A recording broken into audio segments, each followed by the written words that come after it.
Je me posais une question Ouais. plus en ce qui concerne la conservation-restauration. Ouais.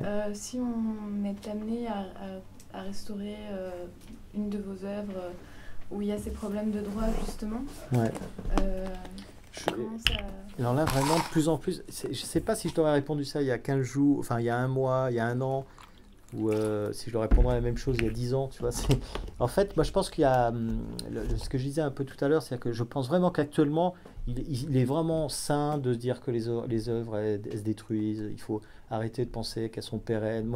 Enfin, déjà, ça m'angoisse de penser qu'elles seraient dans un musée et que je les fabrique pour une idée, qu'elles soient conservées, que je sais pas, enfin, tu vois, ça me, je me sens beaucoup plus léger et je pense que vraiment tous ces films existent dans leur temps, quoi. J'aimerais bien déjà qu'ils soient vus de leur époque, qu'ils soient vus à peu près normalement, tu vois, et que toute la partie patrimoine et conservation, il y a justement Bérard, Stéphane Bérard, là, dont je parlais tout à l'heure, le travail de musique, enfin, qui est un artiste, il a fait une expo dernièrement où il a fait une affiche qui est comme une œuvre d'art, puisqu'il la vend, et sur l'œuvre d'art, enfin l'affiche, enfin, c'est un peu plus une affichette, il est dit que à sa mort, toutes ses œuvres doivent être détruites.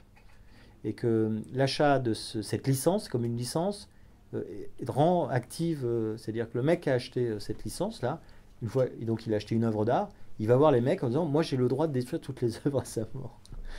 Donc il rend actif l'idée de sa destruction de ses œuvres quand il sera mort. Et, euh, et je trouve que il faut vraiment. Alors ça n'empêche pas qu'on peut avoir des politiques de conservation. Moi je fais heureusement qu'il y a ça, sinon je n'aurais aucune image.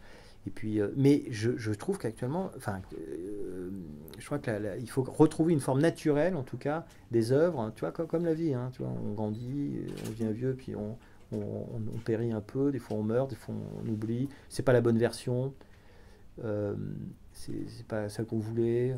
Enfin, toi, moi, sur tous ces trucs-là, je me sens assez léger, quoi. Si, ouais, Pourtant, ça me surprend, étant donné que ouais, la majorité de vos exactement. travaux... C'est un paradoxe, ouais, voilà, c'est quand même exactement, ouais. assez paradoxal. Mm. Mais par exemple, je me suis beaucoup intéressé toi, justement sur l'histoire du cinéma et de sa détérioration. Je peux te dire des trucs que tu sais peut-être pas, mais en 1914, on détruit 80%, c'est 80% de tout ce qui existe en pellicule. Donc 80% de l'existence du cinéma est détruit pour le fondre, parce que donc on en fait une sorte de bitume de Judée comme ça, et on scelle les balles et les obus avec ce liquide plastique comme ça. Et en 39, pour le même procédé, le même principe, on fait la même chose. On prend encore 80% du cinéma existant et on décide. Et puis là, ils disent ah, mais non, mais on fait plus du tout les balles comme ça. Donc ça sert à rien. Donc ils stockent ça en France.